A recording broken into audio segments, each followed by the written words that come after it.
Little Prince. Chapter 26.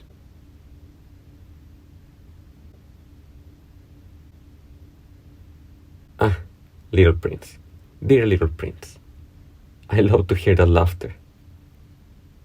That is my present, just that. It will be as it was when we drank the water. What are you trying to say? All men have the stars, he answered. But they are not the same things for different people. For some who are travelers, the stars are guides. For others, they are no more than little lights in the sky. For others who are scholars, they are problems. For my businessman, they were wealth. But all these stars are silent. You alone, will have the stars as no one else has them. What are you trying to say? In one of the stars I shall be living. In one of them I shall be laughing. And so it will be as if all the stars were laughing when you look at the sky at night. You, only you, will have stars that can laugh. And he laughed again. And when your sorrow is comforted, time suits all sorrows. You will be content that you have known me. You will always be my friend. You will want to laugh with me. And you will sometimes open your window so for that pleasure. And your friends will be properly astonished to see you laughing as you look up at the sky.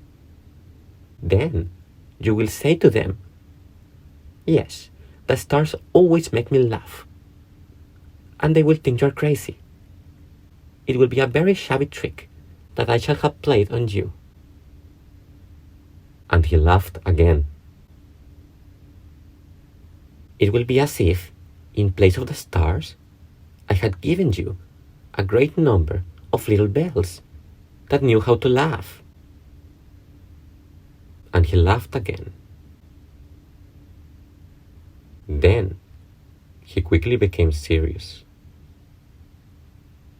Tonight, do not come, said the little prince. I shall not leave you, I said. I shall look as if I were suffering. I shall look a little as if I were dying. It is like that. Do not come to see that. It is not worth the trouble. I shall not leave you. But he was worried.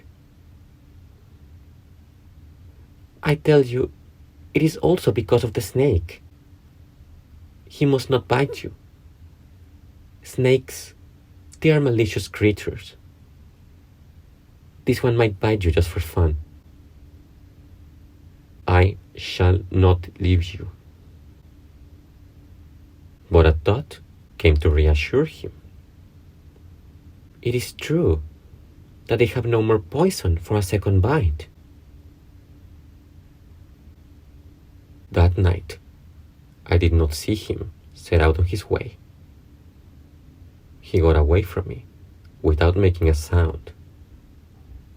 When I succeeded in catching up with him, he was walking along with a quick and resolute step.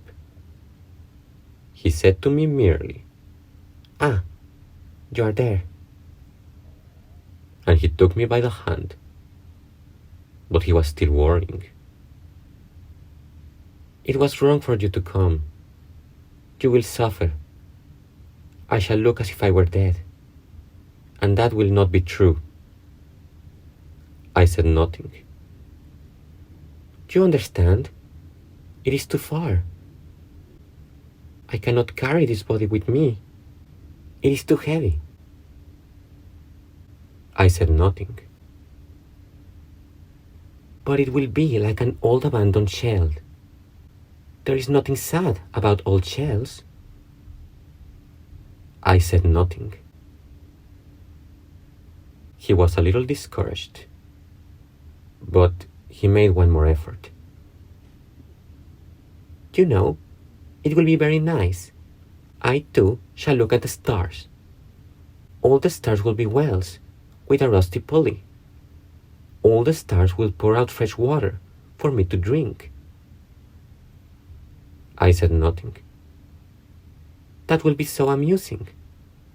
You will have 500 million little bells, and I shall have 500 million springs of fresh water. And he too said nothing more, because he was crying. Here it is. Let me go on by myself. And he sat down, because he was afraid. Then he said, again, You know, my flower, I'm responsible for her. And she's so weak. She's so naive. She has 4 thorns of no use at all to protect herself against all the world. I too sat down because I was not able to stand up any longer. There now. That is all. He still hesitated a little. Then he got up. He took one step. I could not move. There was nothing but a flash of yellow close to his ankle. He remained motionless for an instant. He did not cry out. He fell as gently as a tree falls. There was not even any sound because of the sand.